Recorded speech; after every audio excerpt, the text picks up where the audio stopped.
Welcome to Business Innovators Radio, featuring industry influencers and trendsetters sharing proven strategies to help you build a better life right now. Hi, everyone. This is Dr. Tami Patzer, and today we have the pleasure of speaking with Kristen Conti. She is a seasoned real estate expert associated with Peacock Premier Realty in Englewood, Florida, and she has a wealth of knowledge and experience in navigating the real estate market during challenging times. And I would say that probably any time in history is a challenging time for real estate. But if you look back at, say, the last 5 years, we had the COVID-19 pandemic, we had hurricanes in the Southwest Florida area, there have been different lawsuits, and today, Kristen is going to share her insights about the current market trends and the impact of the recent legal challenges and the value of having a realtor in your corner. So thank you for joining us today, Kristen. You're very welcome, Tami. Always a pleasure. This is really interesting. Let me just let's give everyone a little bit of background about you and your experience so that they can kind of get an idea of who you truly are as an expert. Okay. So I began my career in real estate in 1993. So we just celebrated in September of last year, 30 years in the industry. So 3 decades is a long time, but it's been wonderful because I'm able to share that experience with my customers. And when you've been through the types of market changes that we have, you just get stronger with each one. You just rise to the challenge of whatever's going on. So this, I will say, has been one of the most challenging periods. I would say prior to this, it was the downturn of 2008 that really, kind of separated the wheat from the chaff, if you will, and taught me more than I ever thought I would know in the industry by working with banks and institutions and whatnot on the disposition of their foreclosed assets.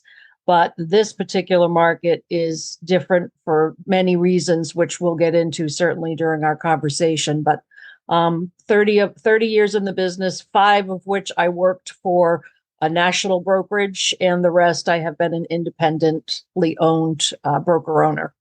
So pretty much moving to the beat of my own drum for many years. Well, I know that you've been in the Englewood area now, and it's interesting because I remember you actually had a company, I believe it's called Sailfish Realty. Yes. And I remember did. At the time I had my real estate license and I worked for a different company, but I recognized that Sailfish Realty as being like this up and coming real estate company. And then, like you said, 2008 happened. So I mentioned it in our intro. Here we are, it's post-COVID, post-hurricane, pre-election coming. Yes, let's not forget that little detail. Election coming up in November. So tell me about the state of this current market, because it is different than even in 2021 when my son bought his house. He got probably one of the last of the 3.5% mortgages in 2020. Yes, he did. So tell me what's going on in the market today. Well, we are in a really interesting time. In my 30 plus years of practice, this has been my lowest year of production. So meaning that I've had the least amount of transactions closed that I've had in my entire career. And I don't think it's because I've changed, because, most of my customers are repeat and referral, but people are in a real holding pattern. And the reason for that is certainly the interest rate increase Interest rates are holding over 7%, which is pretty much double what they were when your son purchased a home, which was just a couple of years ago, 3 years ago now. And the sellers are still of the mindset that they can get the prices that they were getting when we were in the pandemic time, which pretty much was people coming from specifically the Northeast, the Midwest. So you had Chicago, you had California, you had New York, New Jersey, Rhode Island, Massachusetts, Connecticut, all of these people selling their homes for cash at big dollars, coming down here and thinking this was the land of milk and honey, and pretty much bidding against anyone. Forget it if you were trying to use a mortgage to buy a house. It was impossible.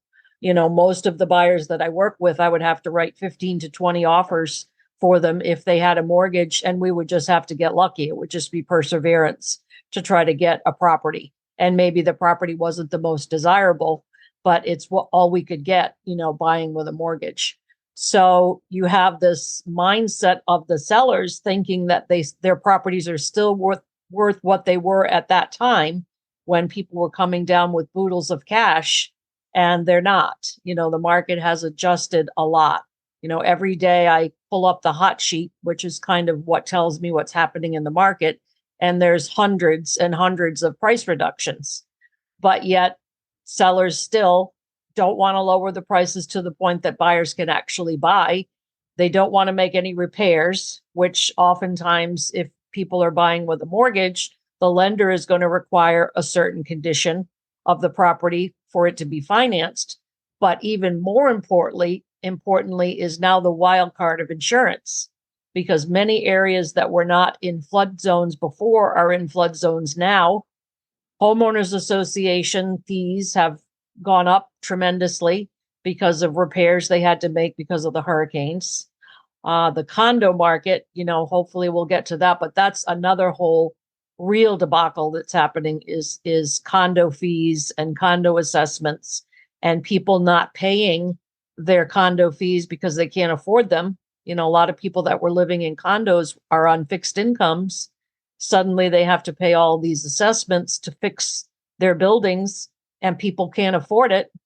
So what's happening now is the lenders are not lending. So your major backers, your Fannie Mae, your Freddie Mac, Sallie Mae, they are not backing condo loans anymore, because the percentage of people not paying their dues is so high that it's become a non-mortgageable asset. So that's another whole, circle that's being created. And I'm not talking about old rundown condos. I'm talking about beautiful new condos in Sarasota and some really top-notch communities. They're having a lot of problems. So we have kind of the perfect storm that occurred, around Ian. I mean, it's the last thing we needed on top of COVID, but it happened. And, we're all just trying to adjust to the new paradigm that Florida is not the inexpensive place to live it once was. And our working class people have no place to live. Our young people are having to live in Arcadia and drive to work here in Englewood because they can't afford to live in Englewood. I mean, I look at rental properties. I was actually up in Overbrook Gardens the other day looking at something from the outside for a potential customer. $2,600 a month for a 2-bedroom, 2-bath home. Nothing, no landscape, no pool, just a flat 2-bedroom, 2-bath, and it was $2,600. And I'm saying to myself, who is going to be able to afford to live in Englewood pretty soon? Who is going to take care of all of these people that are coming to spend their winters here? Who's going to serve them in the restaurants? Who's going to run the shops? Who's going to run the paddleboard shops or the retail stores? No one can afford to rent here or live here anymore. It's really kind of scary. Yes, $2,600 is more than my mortgage, which would be and you have an amazing home, with land and whatnot. Yeah. So I can't imagine how people are able to rent in this area, and if they have children, pay for the daycare and like Exactly. commuting and everything. It is a crazy market. I saw an article the other day that I think at least 10 locales in Florida where the homes were very, very expensive, and price reductions were very, very high. Just like what you said, you see it every day Yes. with your hot sheet. So that's an update on the current state of the market. I didn't realize that the condo situation had gotten to the point where people couldn't get or sell condos due to all of those things. But I can imagine, because they're in the past, they did build a lot of condo communities in the Englewood area. I'm really curious about the National Association of Realtors lawsuit, because I just know it had something to do with how real estate professionals are paid, but that's about the extent of my knowledge. So can you talk about that lawsuit and how it affects real estate and how transactions are completed now, and how do realtors get compensated now? How does all that work? Absolutely. Absolutely. So traditionally, for years and years and years, when the multiple listing system was created, it was designed to actually create the fairest market there was, because you didn't have a listing agent listing the property and then just kind of controlling the whole situation where all the buyers would come to the listing agent. Because in fairness, no matter how fair and integrous you are, if you have 10 different buyers, you can't possibly represent their interest with one seller. So they decided that the best and fairest way was to allow buyer agency. So buyer agency came to be where the listing agent, so traditionally you go on a listing appointment and you list the property for a percentage. We're not supposed to talk about percentages. That's very taboo because of something called the Sherman Antitrust Act. So basically, they don't want realtors colluding with one another to determine what the going rate would be. So basically, rates were always negotiable, but there tends to be an amount that is charged because that's what it cost to make it work for everybody in terms of the advertising, the time investment, the showings, all the different things that the licensure, the malpractice insurance, all the things that we have to carry as independent contractors. We have to charge an amount that makes sense, or there isn't any sense in being in business. And that's the thing people don't see. They see this big number. You have $100,000 house, and for an example, and this is only an example, you are charged a 6% commission. So it's a $6,000 fee. That fee is then split with another agent. Say we would give half of that amount. So now that's $3,000 to that agent. That agent has to pay their taxes, all their fees underneath that, all the expenses for doing the transaction. So the public sees a high figure, but what the actual net to the agent is much different than what they're seeing. So what happened, it began in Chicago, and it always starts with an attorney, doesn't it? That an attorney finds some way to create a class action lawsuit, which in the end made the attorneys extremely wealthy. And each of the people that were in the lawsuit, I don't want to misquote, but it was a ridiculously low number that the sellers got for winning this lawsuit. But the lawyers made, millions and millions of dollars. And basically the premise was that when the sellers were at a listing appointment with the agent, they were not given a choice as to how much they wanted to pay a buyer's agent. Which, in all honesty, and yes, I'm a realtor, I go over this extremely carefully on my listing appointments. So it shows this is what we think is going to be in your best interest to co-broke out to another agent. And it's based on what we see happening in the market. So for example, if new home construction right now, they are paying realtors extremely well because they have a glut of inventory.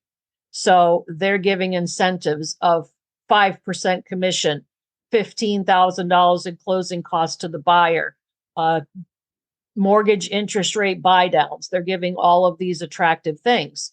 So if you're representing a seller and you're advising the seller on what's in their best interest, you're going to try to get them to give a fair commission to a realtor, because why would I want to go sell your house that's barely paying me when I can bring someone to a brand new house, which in reality is probably superior to what you have, and it's probably a better price, because companies like, for example, Lennar, D.R. Horton, Centex, all your big builders right now, they have a lot of inventory and they're trying to unload it. And when they try to unload it, they bring the realtor community in and they offer incentive after incentive.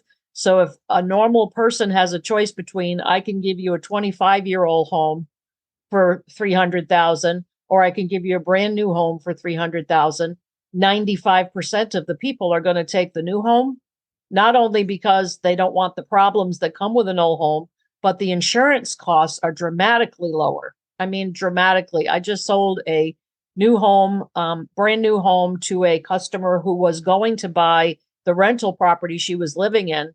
And I talked her out of doing that. She got down payment assistance and we were able to put her into a brand new home because we negotiated $10,000 in closing costs back for her. And she's in a brand new home. Her insurance is $1,100 a year and no flood insurance. So the difference between where she would have bought the house was worth a lot less, but her payment would have been more because of its age, because the roof was older, all these things were wrong. So people don't think about all that goes into the equation in real estate and all that goes into a payment. So bottom line is, they created a lawsuit. All these people jumped on the bandwagon and said they had been wronged because they didn't have a choice of how much to pay the co-broker. And somehow the Department of Justice jumped on board. It's always one business or another that they decide to go after.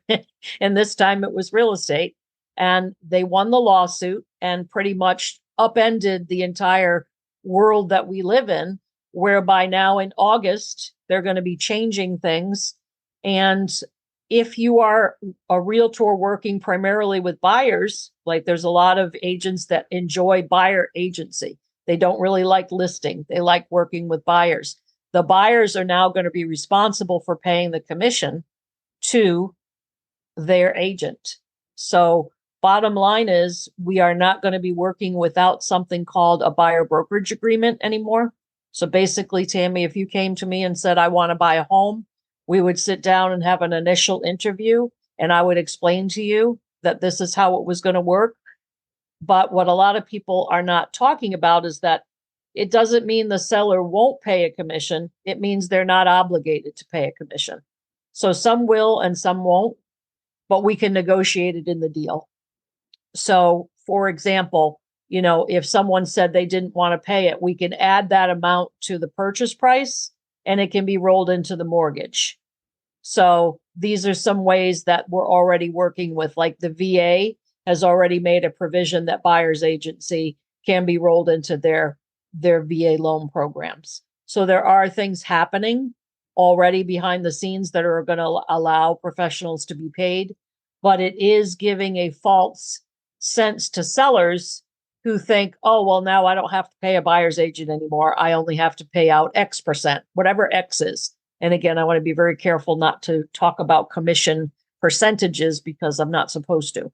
But it's going to be a really crazy ride for real estate brokers for a while, because it's a whole new way of practicing that we have never had to worry about before.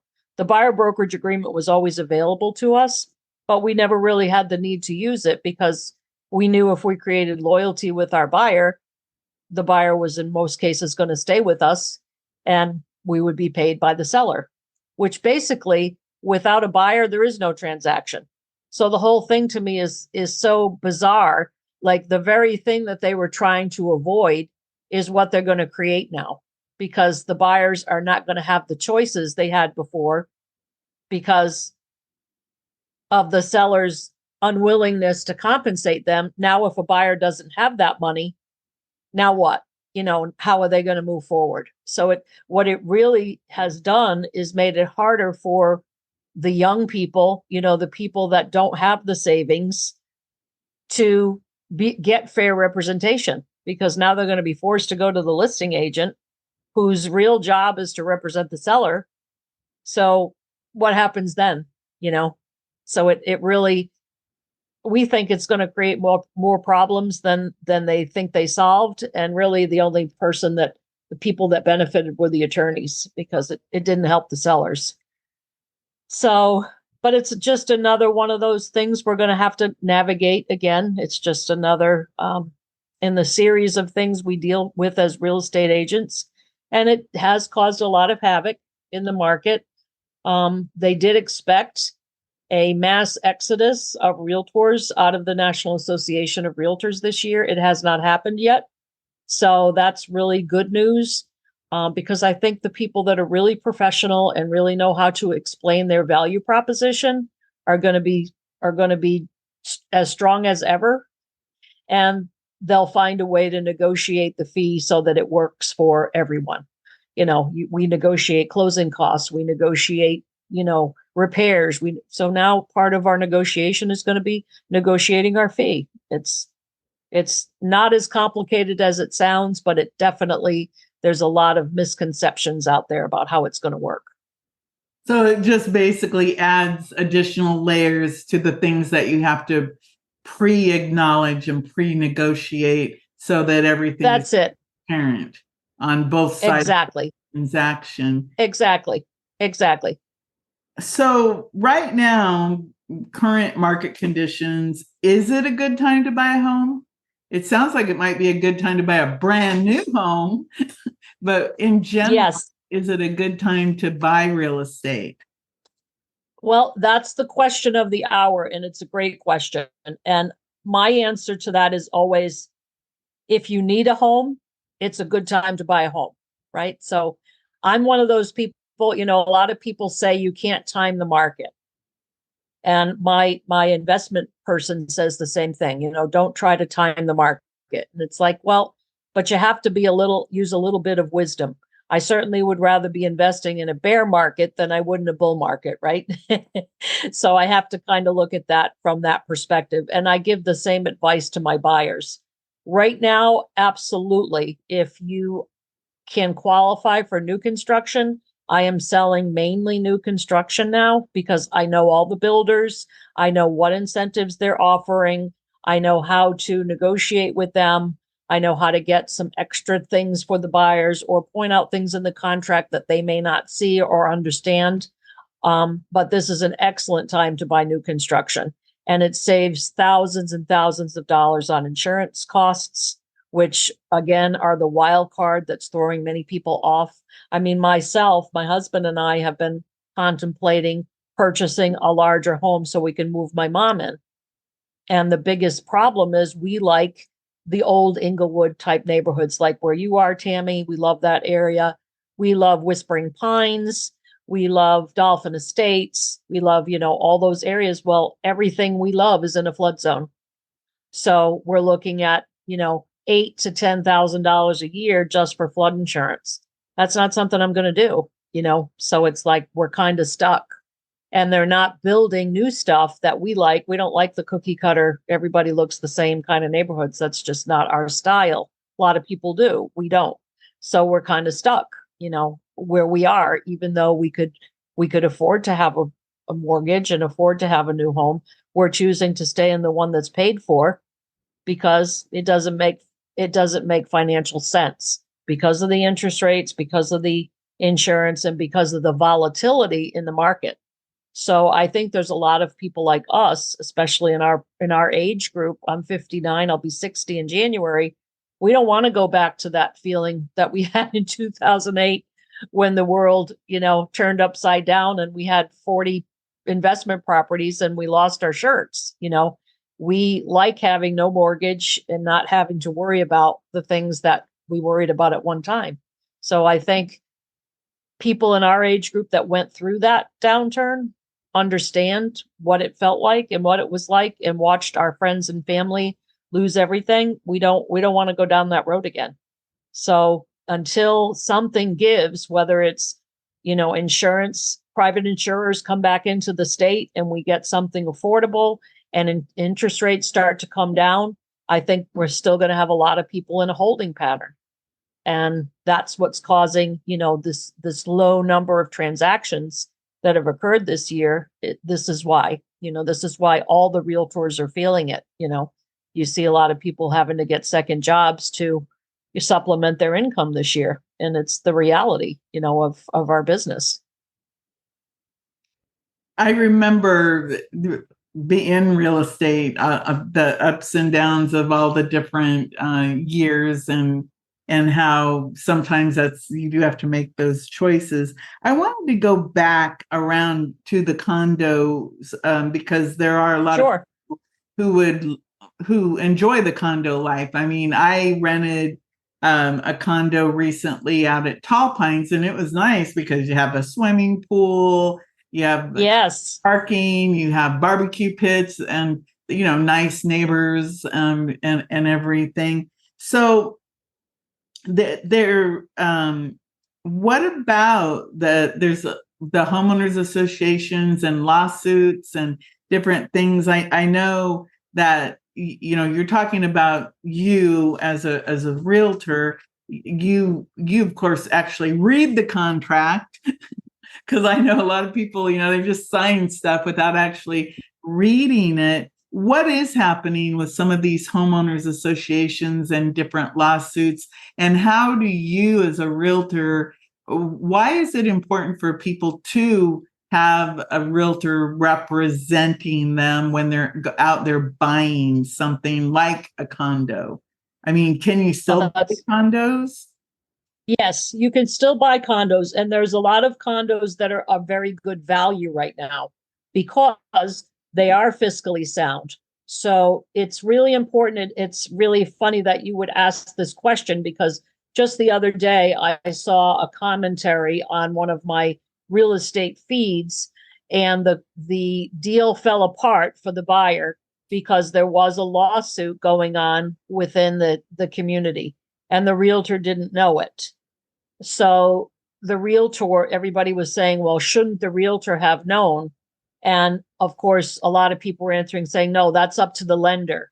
The lender, uses the condo questionnaire. So when you're a buyer that's using a mortgage to buy a condo, there's a document called a condo questionnaire. And that condo questionnaire is sent out by the lender to the association, and they have to fill it out, and it will ask certain questions. It will ask how many people are full-time residents, how many people are tenants, is everybody current on their dues, or what's the percentage of people that are behind on their dues? What's included in the maintenance fee? Are there any pending lawsuits? There's all these questions they have to answer to be approved by Fannie Mae, Freddie Mac, the guarantors, so that these loans can be sold, because most people are procuring the loans, but eventually you get a loan with Citibank and it gets sold to, Northwest Federal, and then it gets sold and sold and sold. So if it's not guaranteed by Freddie Mac or Fannie Mae, it's very difficult to sell. And that's where they make their money in the mortgage industry. So anyway, the people were saying, oh no, that's the mortgage broker's, problem. And I was like, absolutely not. It's the realtor's responsibility to investigate those neighborhoods and protect their customers. So the first thing I'm going to do if someone says they want a condo is pull the budget for the condo association. And I'm going to see, do they have reserves? Are there any pending assessments? Are there any pending lawsuits? I had a deal up in Sarasota recently, the end of last year, where a lawsuit was put against. So the builder was a local builder. I'm not going to throw anybody under the bus, but it was a large national builder, and the association was suing them because the building was about 4 years old and it did not withstand Hurricane Ian very well. Lots of things happened that shouldn't have for new construction. So the homeowners association sued the builder. And this happened during the time period that I was listed. So the buyer was under contract, all this was happening, and suddenly we were like a month away from closing. I get a call from the buyer's agent saying this deal's not going to happen because the buyer can't get financing because it was revealed that there's a lawsuit between the builder and the homeowners association, and Fannie Mae, Freddie Mac won't back that. So it was like, great. So she said, we're sending over a release and cancellation. I said, no, you're not. There's always a way, that we can fix this. So it happened that I knew a good friend of mine was a mortgage broker at Trustco down here in Englewood. And they are independent. So a lot of your smaller, you see your Trustco, your Cruise Bank, your small local regional banks, they have portfolio loans, which means they don't have to be backed by Fannie and Freddie. They have money that they have at their disposal. And if it's a good loan, and this was a good loan, this was like a 73-year-old gentleman. He had 25% down, stellar credit, all the right stuff. So within less than 30 days, we had him closed, even with the lawsuit on the books. So it doesn't mean it's impossible. Sometimes the lawsuits amount to nothing. And if the lawsuit was from the homeowners association to the builder, then the chances were that there was money going to come in from the builder, not go out. You know what I mean? So it depends on which way the lawsuit is going. So it's really important that your realtor is knowledgeable. You need to be knowledgeable too. And the lender, it needs to be a group effort. So it's the realtor first, then it's the mortgage broker, then it's the title company. Somewhere along the line, you need to be aware of what is coming at you as a buyer. And then you have a choice. You can either choose to stay in the deal or not stay in the deal based on what you see and the data that you're provided with. Sometimes it's this gentleman was happy to stay in the deal. He wanted the property and it made sense and he wasn't worried about the possible lawsuit. For someone else, it could feel very different. So yes, do I think realtors should be knowledgeable? Absolutely. To say that it's on the mortgage broker is a cop-out, in my opinion. We need to be educated. Well, it also having that knowledge of alternative mortgage solutions is also something that I think is important too, because I know as a buyer, you look to that real estate professional to know all of the ins and outs of the transaction because that's specialized knowledge that the average person doesn't even know all of the little details that go into a transaction. I wanted to ask you about international sellers and buyers, because I know in this area, I can tell that there's different, I don't know who, they speak German, or I can tell they're not from around here. And I hear them at the grocery store, and normally it's August. It seems like August is a month where I see a lot of people. But right now I've noticed a lot of people speaking different languages everywhere I go. So how do you serve the international market? And how do you handle the issues like rate exchanges?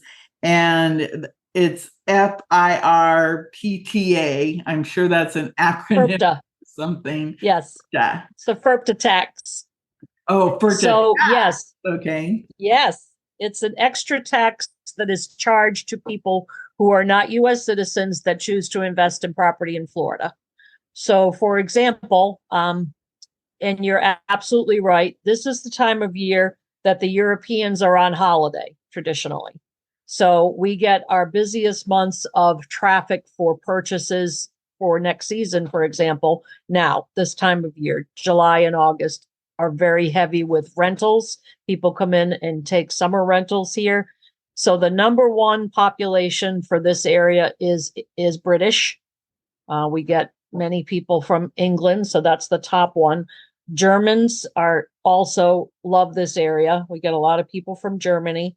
We're starting to get a lot more people from various parts of Europe, but those are the two number one that we find in this area. And we have a heavy concentration of Canadians.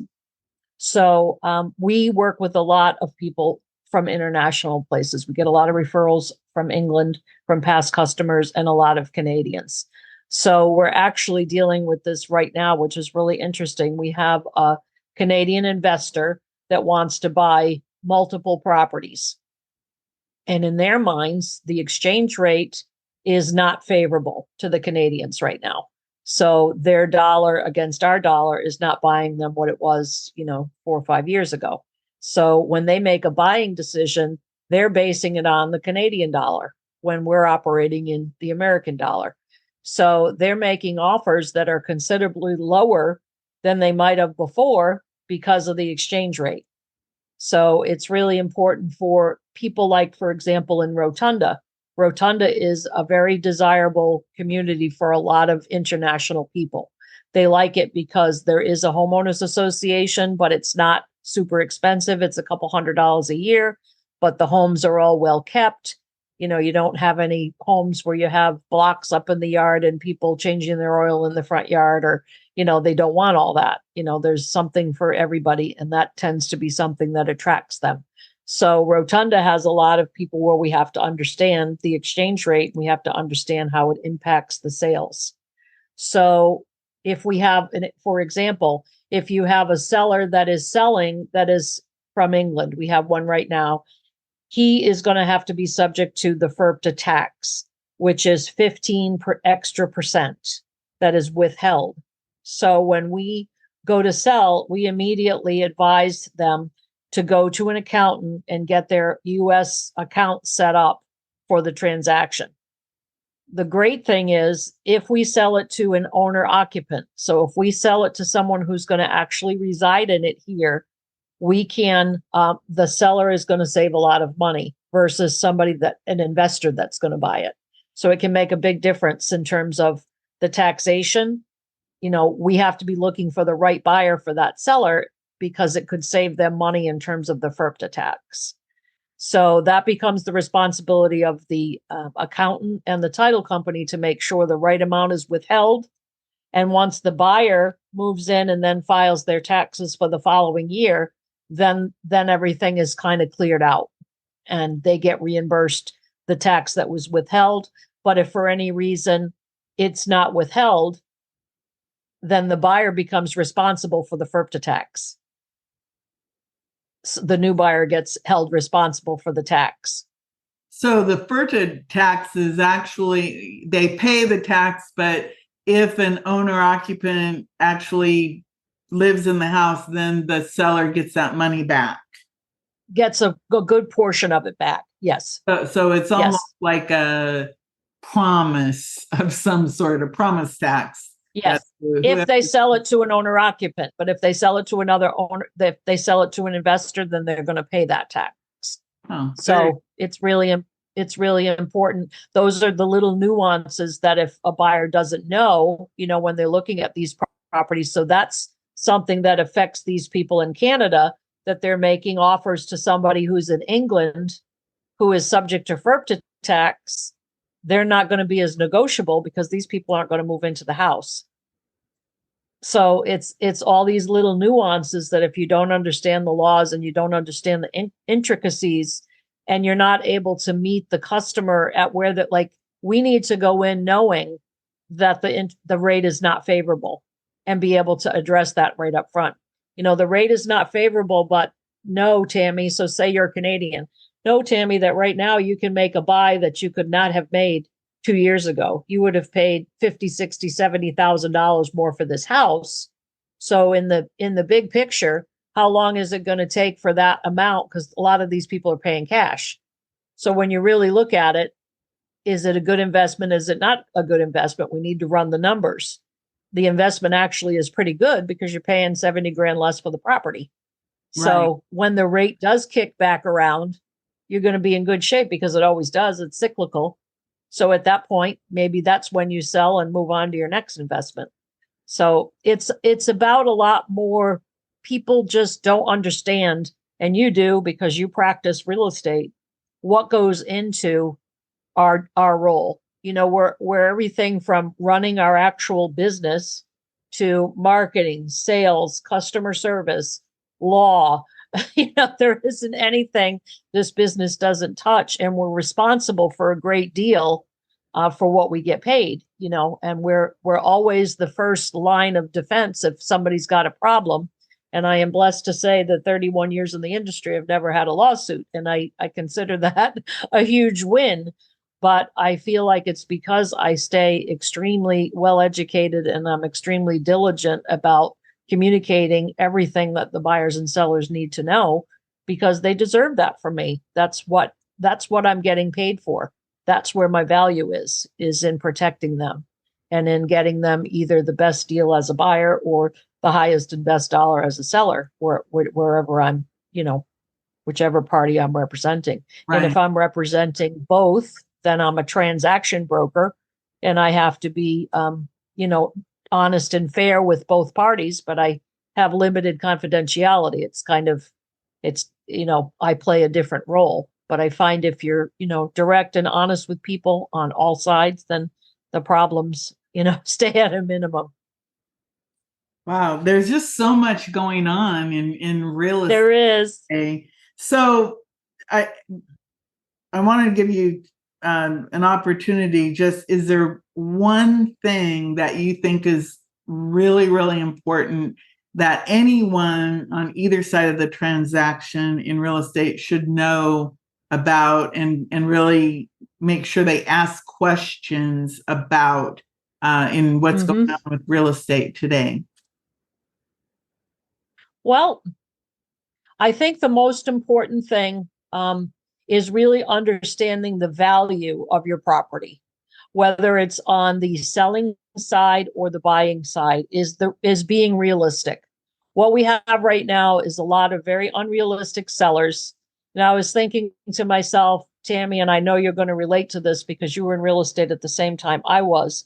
I remember first coming here in 2004 from Palm Beach to visit my father, because he had decided on Englewood as a place to settle.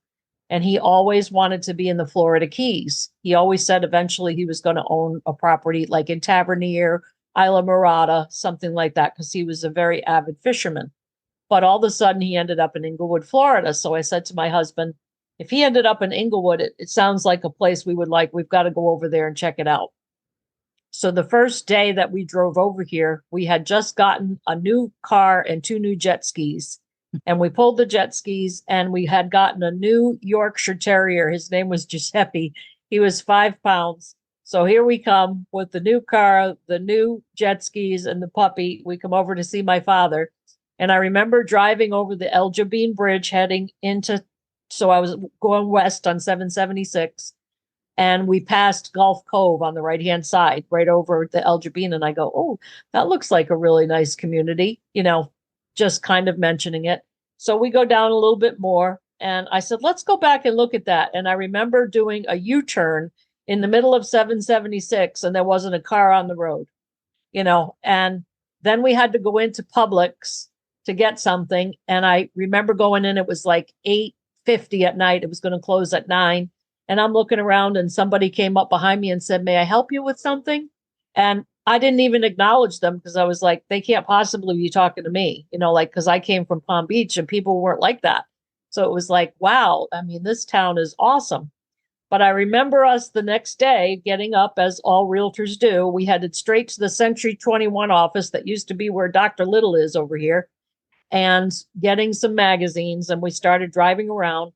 You could buy a 3-bedroom, 2-bath pool home in Rotunda for $150,000 easily all day long, and you could buy one without a pool for $130,000. And here we are 20 years later, and you're lucky to find a 3-bedroom, 2-bath pool home in Rotunda for $500,000. And I'm saying to myself, yes, the market has increased, but it's the same house. It's like I can't get my mind wrapped around how these $130,000 to $150,000 houses are now $500,000 houses. It's our wages haven't gone up to that point. It's mind-boggling to me, really. Even though I've sold many of these homes now at the $500,000 price, it's so important to get an appraisal, or at least have your real estate agent run the comparable sales for you and go, I can't tell you how many offers come in and there's no justification whatsoever. Like they just come in at some crazy number. We had a house listed in Beach Walk, one of my agents. It was listed for I want to say $599, and an agent brought us an offer at $350. It was a brand new house in Beach Walk. And I'm saying to myself, who in there, like at $350, I'm going to buy it. Seriously. Yeah. I mean, it's a $599 house. That's what they're selling. And so I said so my agent called me and said, what do I do with this? Because our seller was a difficult guy. And I was like, all we need is to present this $350,000 offer to him. He's going to go off the deep end, but that's our obligation. So I said, call the realtor and ask her to substantiate the offer with comparable sales. Well, she had nothing to base it on. Just that's what they feel like offering. And that's, it's like, what are you talking about? So now I'm actually clausing into my listing agreements a bottom line that the seller tells me I absolutely don't want to look at anything below this, because there's a lot of investors out there right now, a lot of investors. They smell the blood in the water, and we're getting crazy, 100,000, 150,000, 200. And they're constantly texting us and calling us. What do you have? We're in the buy. You'd think they, we're ready to just buy everything in sight, but then they offer you 50% on the dollar. And I'm like, if I'm going to sell it to you for 50 cents on the dollar, I'm going to buy it. I'm going to disclose to the seller and buy it myself for 50 cents on the dollar, or I'm going to refer it to one of my investors that I've been working with for 20 years. Why am I going to work with you that's coming out of the blue and texting me stuff? And like, it's crazy. I mean, it's really crazy out there, but you have to know your values, and you have to understand on both sides. If you want to make a deal, you have to be reasonable and work with comparative sales. It can't be just pie in the sky. I'm not working with somebody that's going to make offers at 50% on the dollar. It isn't good for my reputation. It isn't good for my community. It's just, it's not going to happen. Those are the people that prey. I call them the predators, because correct. I got a lot of those after Hurricane Ian, where they go, "Oh, did you house?" And I go, "I'm not in the market to sell my house." Right? I don't want to sell. I would never sell your house, Tammy. I wouldn't. And they would, if the only way I could sell my house is they'd have to really, really give me a lot, because I could not go anywhere and buy property like this anywhere for what I paid for it. I mean, so it would be really silly of me to let go of something that I couldn't even replace. Right. And it's so different. You have land and privacy and stuff. I mean, you have an ideal setup. 2 minutes to the grocery store either way. Yes. Nikki. So you're spoiled. I am. How can people get a hold of you so that they could learn more and possibly work with you? Sure. And I'm always willing to educate.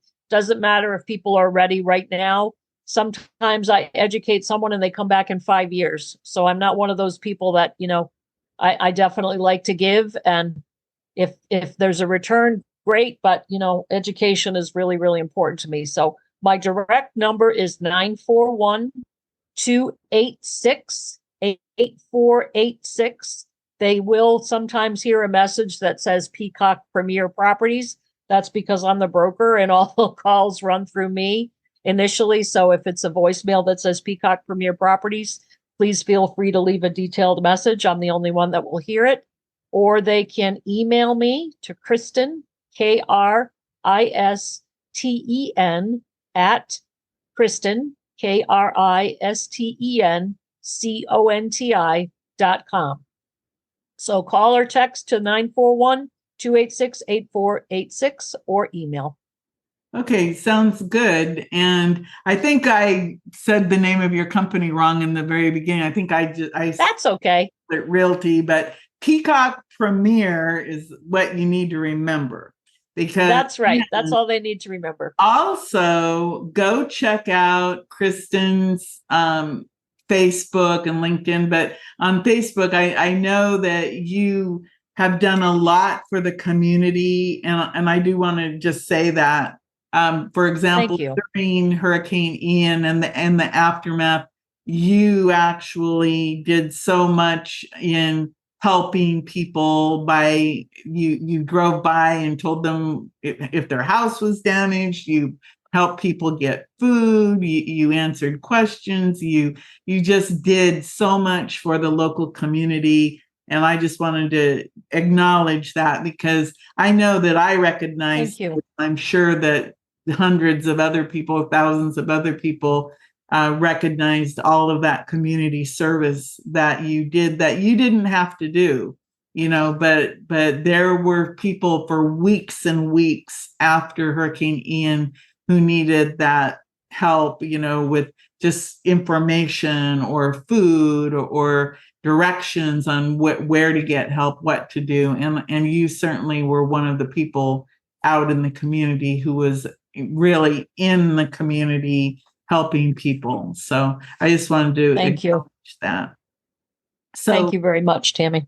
Well, thank you. And thanks for the updates. I learned a lot today, and thanks for clarifying that NAR lawsuit. And again, it really is important that people understand that you should not be out there trying to go it alone. No. In buying property or selling property, because there's, like you said, there's just so much involved in all the transactions, and with the interest rates, what they are, with insurance, that is such a huge thing right now, because insurance and flood insurance could make or break your ability to even be able to own them. Absolutely.